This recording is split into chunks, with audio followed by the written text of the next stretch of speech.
Halo, perkenalkan, nama saya Regina Diona Aurelia Diprojo. Saya merupakan mahasiswa Sistem dan Teknologi Informasi Angkatan 2019. Pada video kali ini, saya akan menjelaskan terkait analog and digital signals. Sebelum saya membahas lebih detail terkait sinyal analog dan sinyal digital, saya akan menjelaskan terlebih dahulu tentang apa itu sinyal. Sinyal adalah arus listrik atau elektromagnetik yang membawa data dari suatu sistem ke sistem lainnya. Secara umum, sinyal dibedakan menjadi dua, yaitu sinyal analog dan sinyal digital. Pertama, saya akan menjelaskan tentang sinyal analog. Sinyal analog direpresentasikan dengan fungsi kontinu seperti yang dapat dilihat pada gambar. Sinyal analog bervariasi terhadap waktu dan memiliki nilai yang tak terbatas pada fungsi kontinu tersebut. Yang dimaksud dengan hal tersebut adalah nilai pada satu titik tertentu dapat mengalami perbedaan yang signifikan dibandingkan dengan nilai-nilai di sekitarnya. Di sisi lain, terdapat sinyal digital yang direpresentasikan dengan kumpulan nilai diskrit dan hanya dapat mengambil satu nilai dari serangkaian nilai yang mungkin pada waktu tertentu. Hal tersebut berarti nilai pada satu titik atau satu waktu merupakan nilai yang eksak. Berikut adalah penjelasan penggunaan sinyal digital dan sinyal analog.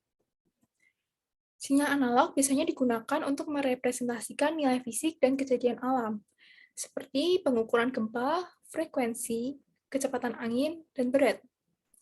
Sedangkan sinyal digital banyak digunakan untuk pengukuran pada barang-barang elektronik, seperti pengukuran arus listrik, tegangan listrik, atau polarisasi pada medan elektromagnetik. Sekarang saya akan menunjukkan perbandingan antara sinyal digital dan sinyal analog dari kelebihan kedua sinyal. Kelebihan sinyal analog yang pertama adalah sinyal analog cocok untuk mentransmisikan audio dan video. Kedua, sinyal analog dapat memberikan representasi akurat untuk fenomena fisik, seperti suara, temperatur, tekanan, dan lainnya. Sinyal analog juga menggunakan bandwidth yang lebih rendah dibandingkan dengan sinyal digital. Sedangkan kelebihan untuk sinyal digital yang pertama adalah dapat menyampaikan informasi dengan kualitas yang lebih baik karena mengandung lebih sedikit noise, distorsi, dan gangguan. Kedua, sinyal digital mudah disimpan dalam media penyimpanan magnetik atau optik karena representasi dari data digital berupa nilai benar untuk semua tipe data, sehingga semua data dari berbagai sumber dapat disimpan pada media penyimpanan biasa. Ketiga, penyimpanan sinyal digital lebih rawan mengalami penurunan kualitas. Contohnya pada VHS tapes yang menggunakan sinyal analog dapat mengalami penurunan kualitas gambar jika digunakan secara terus-menerus. Keempat, pemrosesan sinyal digital lebih fleksibel karena dapat mengakses setiap unit informasi. Contohnya, kita dapat dengan mudah mengakses sebuah pixel pada sebuah gambar atau suatu bagian tertentu pada sebuah soundtrack. Dengan demikian, akan lebih mudah melakukan operasi digital seperti meningkatkan kualitas gambar pada area tertentu atau menghilangkan noise pada rekaman suara. Terakhir, pemrosesan sinyal digital lebih aman karena informasi digital dapat dienkripsi dan dikompresi dengan mudah. Selanjutnya, saya akan bahas kekurangan dari kedua sinyal. Kekurangan sinyal analog yang pertama adalah tidak cocok untuk transmisi data jarak jauh karena dapat mengakibatkan pada gangguan sinyal analog.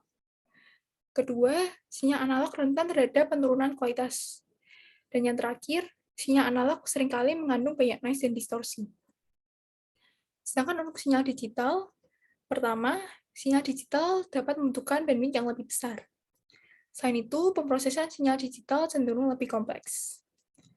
Meninjau dari kelebihan dan kekurangan kedua sinyal digital lebih banyak dipilih karena menawarkan lebih banyak keuntungan dan lebih sedikit kekurangan.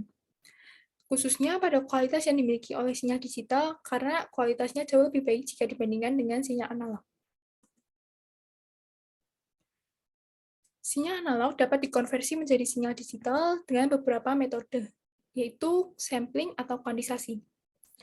Sampling adalah pencutikan nilai suatu sinyal yang dilakukan secara periodik, sedangkan kuantisasi adalah proses pembulatan angka hasil sampling ke dalam sejumlah level yang terbatas.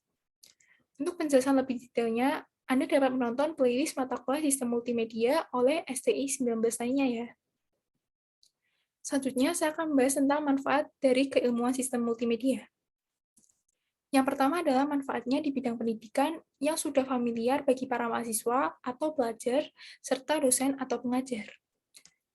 Pada masa pandemi ini, kegunaan sistem multimedia semakin banyak dijumpai karena ada peraturan yang membatasi orang-orang untuk berkumpul. Dengan memanfaatkan sistem multimedia, dosen dengan mahasiswa dapat tetap terhubung tanpa harus berada pada satu tempat yang sama atau mengikuti pembelajaran dari rumah masing-masing.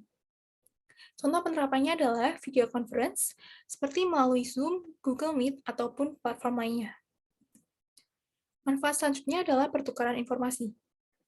Sistem multimedia membantu dalam pengiriman informasi. Dengan adanya sistem multimedia, konten informasi jadi dapat diolah menjadi konten yang menarik dan dapat diakses oleh pengguna. Pengiriman informasi dapat dilakukan dimanapun dan kapanpun sehingga memberi kemudahan bagi penggunanya. Contoh penggunaannya adalah live streaming yang menyiarkan konten secara real-time, dan juga mengunggah video atau foto pada media sosial yang sangat banyak dilakukan oleh orang saat ini. Manfaat ketiga adalah pada bidang entertainment atau hiburan. Multimedia banyak digunakan dalam industri hiburan, khususnya pada bidang perfilman atau video games, serta media-media audiovisual lainnya. Penerapan multimedia dapat dilihat dari efek khusus yang ada pada video atau animasi, seperti komputer grafik, efek 3D, serta efek-efek lainnya. Selain itu, sekarang juga sudah banyak dikembangkan video games yang bersifat interaktif sehingga lebih menarik bagi penggunanya. Selanjutnya adalah manfaat pada bidang bisnis. Multimedia juga merupakan sarana pendukung dalam memenuhi kebutuhan bisnis. Dengan adanya sistem multimedia, orang-orang dapat membuat visualisasi dari data-data perusahaan yang biasa diperlukan untuk pembuatan laporan atau analisa data. Contoh penggunaannya adalah grafik keuangan dan diagram perencanaan yang akan lebih mudah dipahami jika ada gambar visualnya. Manfaat berikutnya merupakan manfaat di bidang penelitian. Sistem multimedia merupakan ilmu yang dapat dipelajari oleh semua orang. Keilmuan tersebut dapat digunakan dalam membantu untuk pemodelan dan simulasi. Penelitian dilakukan untuk menghasilkan inovasi yang dapat memberi manfaat bagi banyak orang. Penelitian bisa dilakukan oleh mahasiswa atau dosen, khususnya mereka yang memiliki spesialisasi pada bidang keilmuan sistem multimedia.